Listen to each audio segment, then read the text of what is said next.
everyone, it's me Kay Prila and I'm with the farm. So I'm with Mr. Bayon, J.E., Cheska, and Jack. So we're here and kakatapos lang namin na maglagay ng soil sign. And finally, talagang sa amin na siya.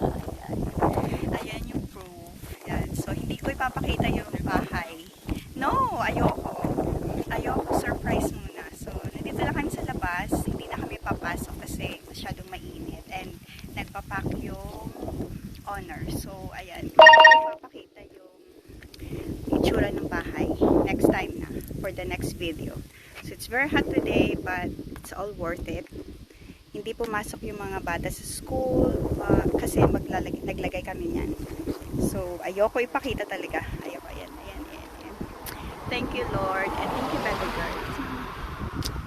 Yeah. Naging possible yung lahat ng pagbili namin ng bahay dahil sa kanya. Siya yung nagpahiram sa amin ng pang-deposit ng bahay. Yayamanin yan. Thank you. Ayan. So, ayan. Ayan. Thank you Michael kasi in-assist niya talaga kami and talagang lahat ng tulong na naibigay niya sa amin. And yun, si Nathan from ANZ, Ate Alma and family, Sheila, Julex especially, sa lahat-lahat. Yun, thank you Lord dahil finally meron na kami sariling bahay.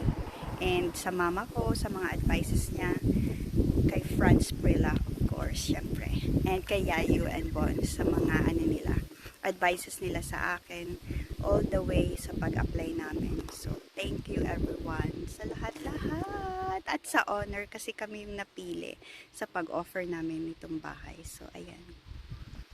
Hindi ko na patatagalin to kasi sobrang init and kawawa yung mga bata. So, ayan.